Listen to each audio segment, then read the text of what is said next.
Welcome to the second episode of the Gift of Need podcast. I'm Jude DiMeglio Trang, a landscape designer, author, wife, mother, and new grandmother. This podcast is being made and just begun out of the belief that our needs are not burdens but gifts. And we're looking at the intersection of needs in our lives and how they bring growth and mutual support and connection. And I'm joined again today by my guest and friend, Kelcey Rockhold. Kelcey, can you tell us again, for those who maybe did not listen to the last part one, a little bit more about who you are and the kind of work you do? Hi, Jude. Thanks for having me on again. I'm excited to be here. I am a Tucson wife and mom, and the founder of Pagefire Press, which is an independent publishing company. And I help people tell their stories through coaching services, editing, and marketing strategies. Great. If you missed part one, let's say that, you can go back and listen to how we met and a little bit about each of us. You'll also hear why I wrote my newly completed book and what's behind the Gift of Need podcasts. Kelcey, why don't you take over from here? Yeah, so last time we were talking, we were finishing up a discussion on what people often misunderstand about what it means to need. Yes, and I'll repeat that because I think it's important. It's the groundwork. In America, I think it does go back to our sense of individualism and independence and picking ourselves up by our bootstraps. We don't need anyone to help us figure things out. We've got American ingenuity. But I think it's also basically pride that causes us to feel that if we admit our needs, if we admit that we're needy in some way, that we're less than. But I find that really illogical because we all have needs at different times and different situations throughout our lives, starting from when we're born until the day we die. So, yeah. So do you want to share with listeners, what is the overarching premise of your book? Well, it's based on 3 points. The first one is response and recognition, and that's how do we respond when a need arises in our life, and are we able to recognize what it is and consider what to do? And then accepting and acknowledging, once we accept we have a need, can we acknowledge that need to others, which opens up the connection with other people. And then finally, embracing and sharing. Can we embrace that need is a gift to the one in need and to the one offering the help or the solution to that need? That's how it becomes this gift. Well, why don't we discuss some of the interesting topics you delve into the book? There are so many diverse concepts and stories that were fascinating to me as I worked on editing. Perhaps we should start with the reason you covered so many topics. Yeah, so many topics. Well, it's like as I got into the book could have been hundreds and hundreds of pages long because the topics are endless, where need and stories are throughout history and presently. I think the jack of all trades and master of none is a quip that fits me when it comes to the topics in the book. I'm highly curious and I want to know everything about everything. And there's not enough days in my life or years in my life on this earth, but, they're limited. But I'm not an expert in any of the subjects in the book, and I say that repeatedly.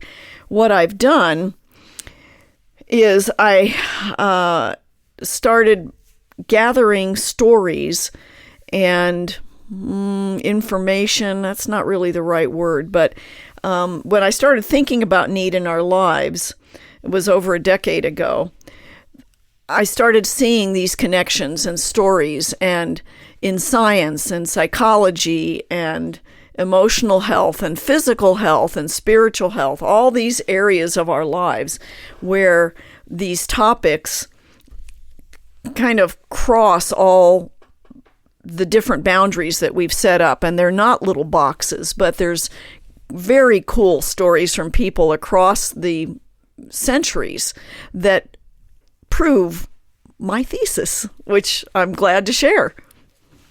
Well, one thing I love about your book is it's almost like a painting. There's so many colors and textures all in one piece. And, I'm curious, how did you decide which topics to use? I mean, they were all blended together so well and it's so cohesive, but there's so many distinct pieces and parts. What was your process in figuring out what to include and not include? Yeah, well, I considered need throughout human history. That was kind of how I started. And I need connections. That's how I kind of view the world. I view people that way.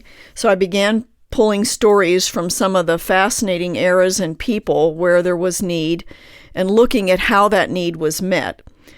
There's no book big enough to contain every area of human need. But I thought if I touched on some of the common areas, that would give a springboard for further pursuit for people. Like if someone's really interested in science or music or politics or community, then you'll have this thought to jump off from. And I quote lots of different authors and research papers, the people who are the experts, that then you can delve into, and maybe look at how if that's an area of need in your life or an area of your giftedness, then you would be able to jump off from there.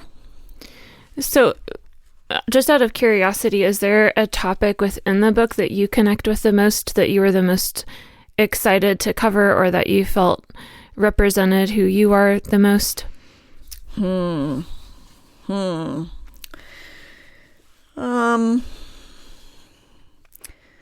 Well, gosh, that's a tough one, Kelsey. Let me think about that and let's come back to it. Let's go to some of the other topics because I have to really think about that. Again, a lot of them are really of interest to me, and if I had about 10 lives, I would go to school now and get degrees in all of them, or at least study more about them because I find them fascinating. Yeah, well, some of the topics you covered were things like resistance, conflicts, creativity. You talk about science and fairy tales, pain, compassion, poverty, power, transcendence, justice, spirituality. Let's talk about a few of those topics. Are there any of those that stood out to you the most, that you were the most excited to work on? Well, let's take cultivating creativity. That's the name of one of the chapters. It's really a fun one.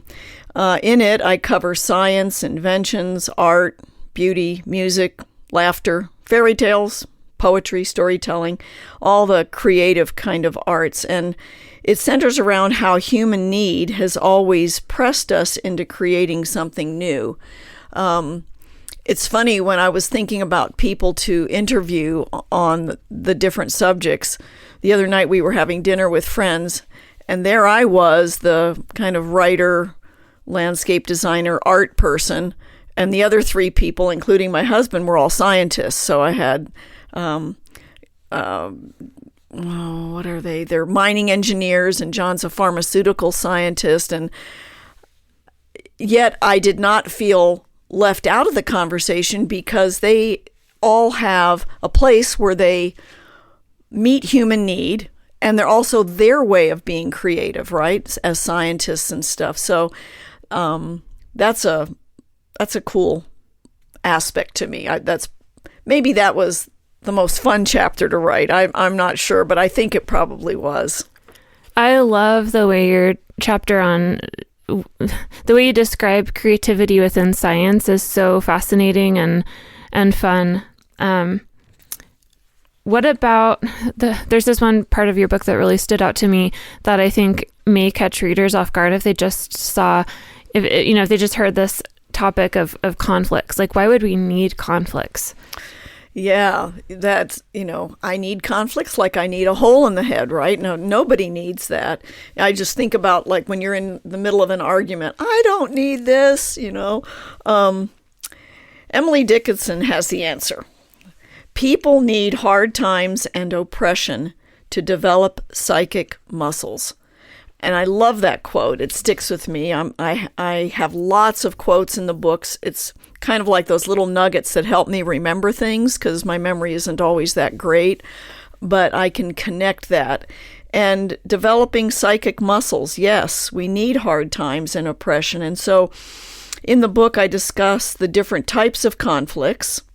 One aspect is, are they task conflicts or are they relational conflicts, like in a place of work or even at home, even in a marriage? If they're relational, they can really kind of booby trap what you're trying to work on. But there are books written, and again, I have them quoted in here, where they talk about how task conflict actually sparks creativity.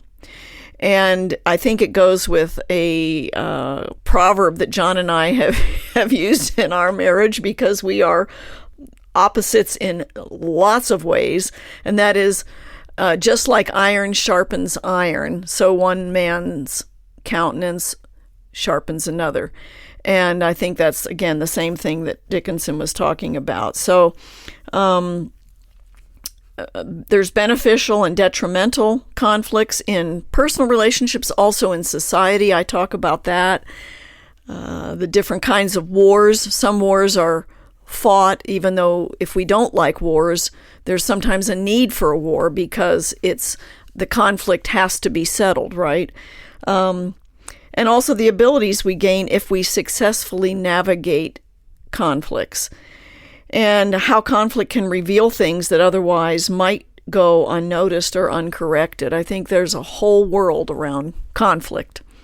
Yeah, and especially when you consider that when someone is going through a conflict, they may be able to receive more when they're able to admit a need. Like, I'm going through this hard time, I need additional support. And then it also opens the door for others to offer that support and meet them in their conflict. And, there's a building of relationship and trust in that, which, the conflict is, nobody really wants conflict, but it can open the door to more meaningful connection. Yeah, exactly. I absolutely agree.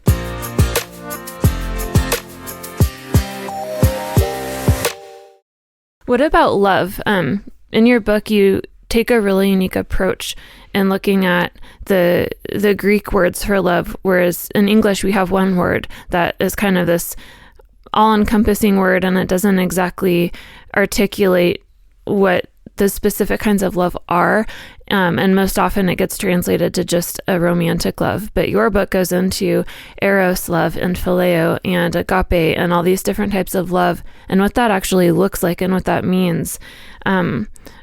What was really your favorite part of writing that? Was maybe something that a unique spin that you were looking forward to really diving into and researching and writing on?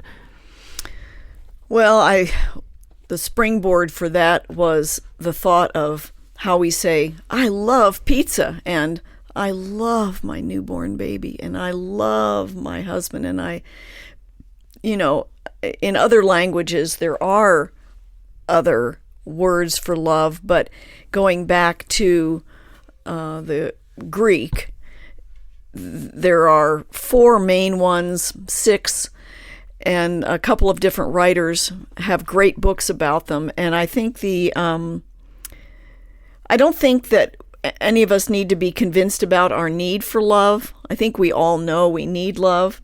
But while I was defining the many different types of love, we understand love in a new way, and not only that we need to receive it, but how we need to give love. So love in all those forms is good for us in so many ways, physically, emotionally, psychologically.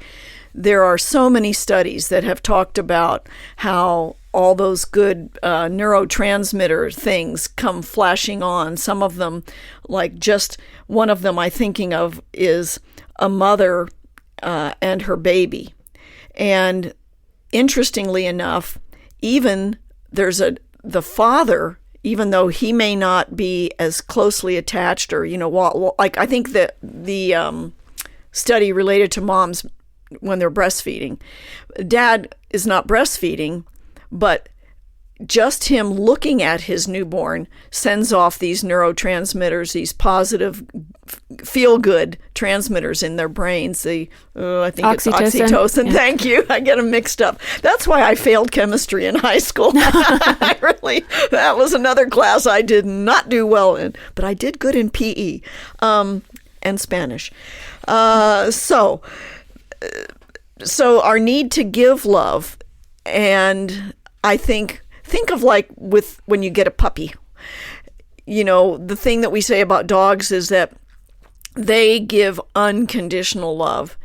And that for us, when we love our dogs, again, it sends off those brain chemicals that light up. They can study all this now with brain scans and stuff. And so I delve into that, and I think that when you think about people that live a pinched up, angry, bitter life, when you look at those, think of some of the classical stories from the 19th century of those people. Nobody wants to be like that. And I think that sometimes in our modern society, with a lot of the meanness and stuff that happens on social media, bullying and stuff, we forget how that destroys health in the individual and for us communally. Mm-hmm. Yeah, you're spiking your cortisol, especially online. You're kind of being bombarded with blue light and arguments and, those stress hormones. And I think it's really good to examine, are we having healthy in-person connections that release, serotonin and dopamine and those, kind of counter hormones that are going to lower that cortisol and lower inflammation and help us to be level-headed and, keep us hormonally healthy. And, that affects us and others on so many levels. It's like when I'm stressed out, it affects my family. It's like when I take time to go sit outside and get some sunlight or hold my dog, I'm, releasing all of those bonding hormones of oxytocin, and I'm, maximizing my body's ability to handle stress in a more efficient way. And then I become a better wife and mom, and I can show up better for the people around me. And so, even looking at need on like a microscopic level, it's like we need those hormones to function. It's like you see this kind of this mental health crisis right now, and this almost like there's this nationwide depletion of those hormones that we need to function and thrive. And I think connection is so fundamental in that. It's like one thing in your book where you mentioned a newborn baby can't survive without being held, that like they almost just develop this learned helplessness where they just don't even cry anymore. Mm-hmm. And, you talk about the studies that have been done long term in children that were just left in their cribs in these, orphanages in other countries, and just the fundamental psychological impact that it has on them, and really like, what does that mean for us as human beings? That need doesn't just disappear once you're, 2 or 3, it doesn't disappear when you're, 70 or 90. We all have a deep need for connection with other people, on like the macro and micro scale. And so, I love that your book goes into all of that and really looks at, the emotional impact and the scientific evidence that backs this up, and also just using human logic and reason to observe what's around us. What can we see in terms of how needs are met or not met, and what are the ramifications of those things? Mm-hmm. I think another chapter that I could write more on, but there have been so many books written on, relates to the political aspect, because we're in this very, I would say, sad political moment in the United States and around the world, and justice and how that relates to poverty, but there have been so many books written about it, and I think that what I tried to do was bring out examples of people that have, through the ages, worked on looking for ways to have justice.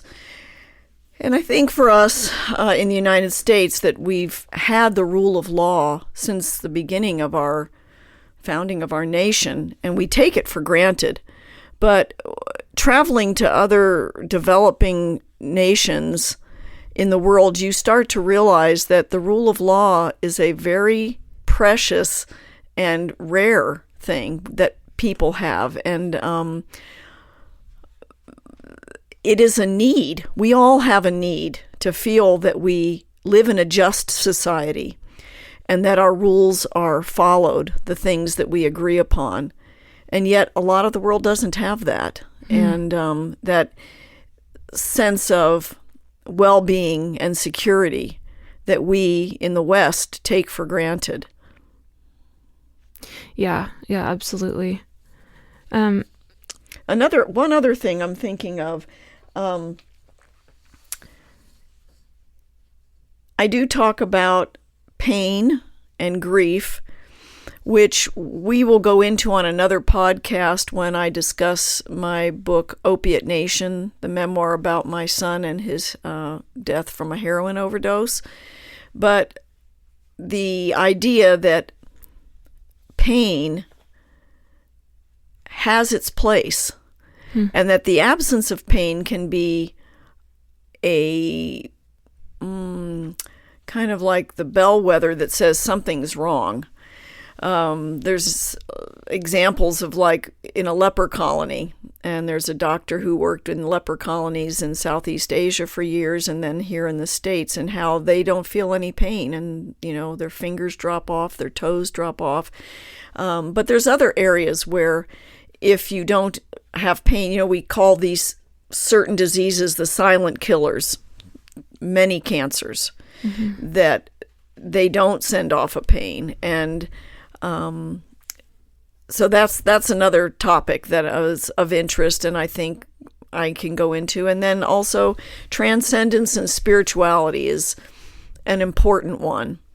And the need that I believe all humans have to know that they are of value more than what they do, where they were born, who their family is, what they do for work, that we have a value intrinsic in and of ourselves, and that there is something beyond this life, which I firmly believe, and convinced that there is something beyond this life. And I think I have many friends who are agnostic or atheist, and we talk about this often, and I respect those views. For me, it would be hard to, I think, live with optimism and hope if I didn't feel that there was something beyond this physical body and this physical world, which I love.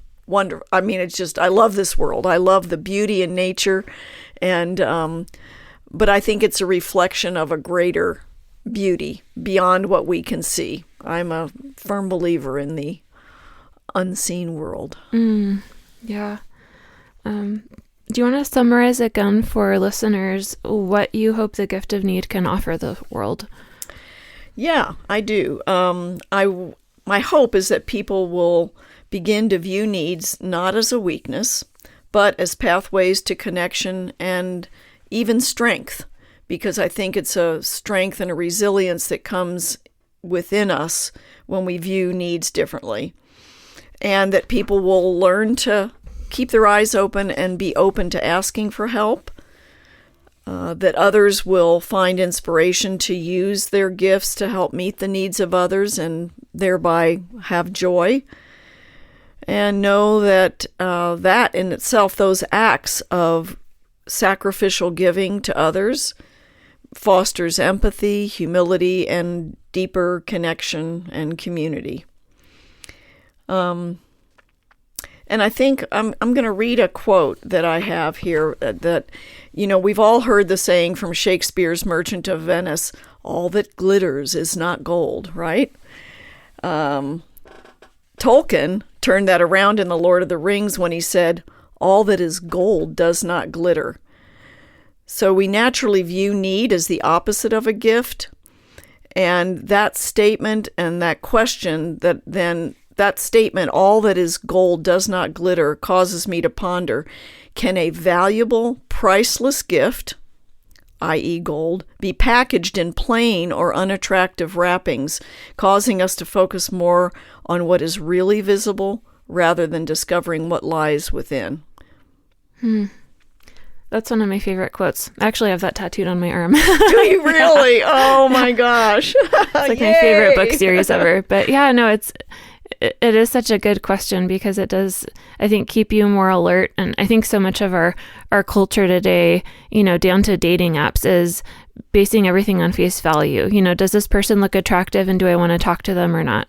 And, I think it's so easy to just kind of swipe through things that don't have that instant visual appeal, and we fail to stop and ponder and look at it closely and, realize that, you have beauty is in the eye of the beholder, but there's just so much to that. There's layers, and it's like a diamond can be covered in, dirt, but when you wash it off, it's like this beautiful gem. And, if it's not in a jewelry store case and it's out, in nature, it's like, and you're not looking for it, you could miss something that's incredibly valuable. And, even if it doesn't have that immediate visual appeal that we so often just, look for and then pass by if it doesn't have that.